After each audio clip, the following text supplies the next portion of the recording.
Hey everyone, in this video we're going to talk about warm fronts. Yeah, look at that map. Maybe you've seen it on the weather forecast before where you've seen these lines that have these semicircles and it's red and it's linked to a low pressure zone. That's a warm front. Let's learn more. So a warm front, what is it? Well, a warm front is a transition zone where warm air masses replace cold air masses. Again, a front is where we have two air masses that meet. It's just like that spot, like the front line of a war zone. It's where two different sides or two different types of things meet.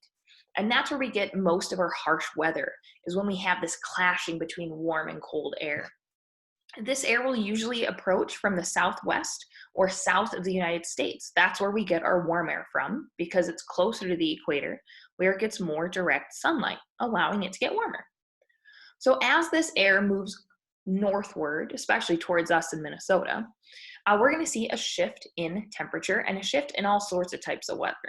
This can be identified on a map by a red line. If you look in the bottom right-hand corner, the red line with semicircles. That's what you're going to see on a weather map for what a warm front looks like. And they're going to be pointing in the direction that they're traveling.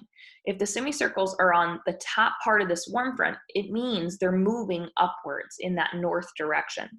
So the air behind it is warm because the warm front has already gone through. And the cold air is up top waiting for that warm air to go through. You'll notice that the temperatures are quite warmer on one side compared to the other. We're talking about two different air masses that have two very different qualities. So let's take a look at a GIF. So what we got going on here is we have a gradual rise in our air. And this is a big difference between the cold front. Instead of it being abruptly and in one small area, what ends up happening is this warm air it's overtaking this cold air. But remember, cold air is more dense than warm air. So it's not like it can just force it out really quickly. So what ends up happening is the warm air slowly creeps over and on top of that cold air mass. And as it does that, it stretches out the clouds, making really long and blanketed clouds, which we call stratus clouds. So that's why we get different types of clouds at these different types of fronts, is because of how fast the air is moving and how fast it's rising. That's a big piece of it. If we'll compare the two at the end, but if we dive in a little bit more about warm fronts, when they're approaching, we're going to have winds from the south, typically south-southeast. Temperature is going to start out as cool or cold. Now keep in mind, in the middle of the summer, if we have a warm front coming in, the temperature might not feel cold, but it's going to be cooler than the temperature that's coming in. And that's how we know that it's a warm front. So we're going to see a slow warming of the temperatures. And that's because this warm front, it moves in much slower. So it's going to be a gradual change instead of that sharp change like at the cold front. Pressure is going to be falling because that frontal zone is where we're going to have our lowest pressure. That's where we have the most uplift. The clouds will be seen in this order: cirrus, cirrostratus, altostratus, nimbostratus, stratus, and fog.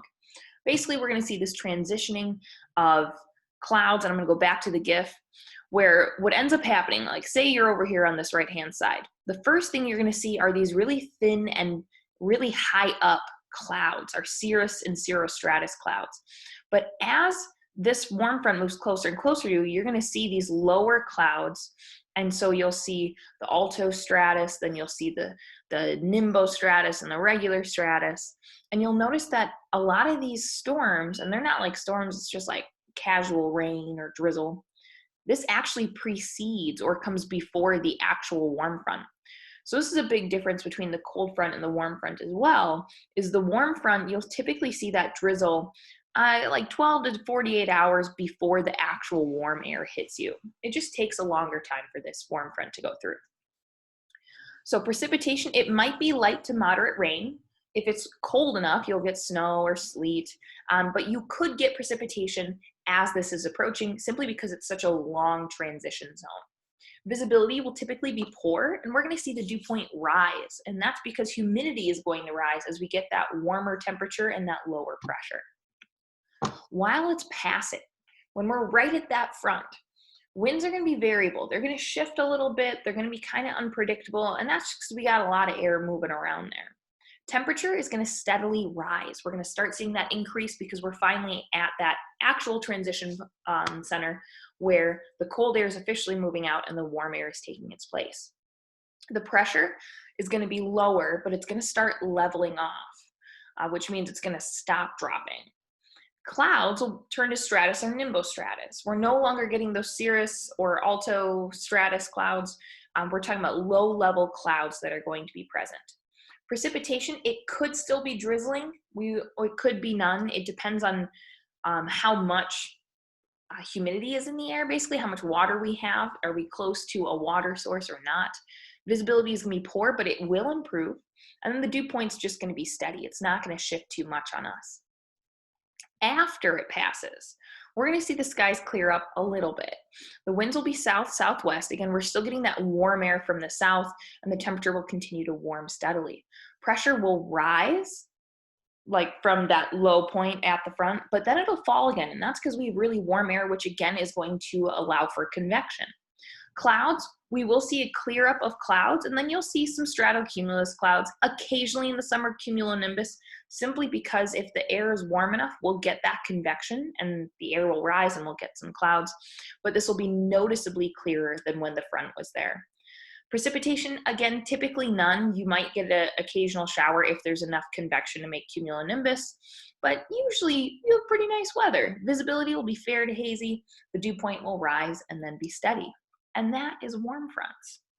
If you're thinking, Ms. Berg, how can I compare these two things? Well, a couple things just to keep in mind. Cold fronts, they move way faster, and the convection is much more abrupt on cold fronts. So what's happening is this air moves really, really quickly upwards, giving us showers and thunderstorms, and pretty darn strong ones. One of the things I really want to point out in these two GIFs is look at this scale. Cold fronts happen on a much smaller scale. They're going to last for a shorter period of time because of how fast they move. Whereas these warm fronts, they're going to take 12 to 48 hours to really move through because it takes a long time for it to span over that large distance. So just be aware of that. Warm fronts take longer. As I'm recording this video, we're currently experiencing a warm front. It started yesterday, it's continuing through today. Later this afternoon, we're going to see some pretty amazing weather, and it's going to warm up. Another thing to note, our clouds are pretty different. In these cold fronts, we're going to get cumulonimbus clouds because of this fast uplift. But in our warm front, we're going to see more nimbostratus clouds because of the gradual spreading out of those clouds. And then warm fronts, the rain is going to be lighter and it's going to last longer. Whereas cold fronts, rain's going to be a little more intense, but it's going to be a little shorter. And that is our video on fronts. If you have any questions, send them my way. Thank you very much, everybody.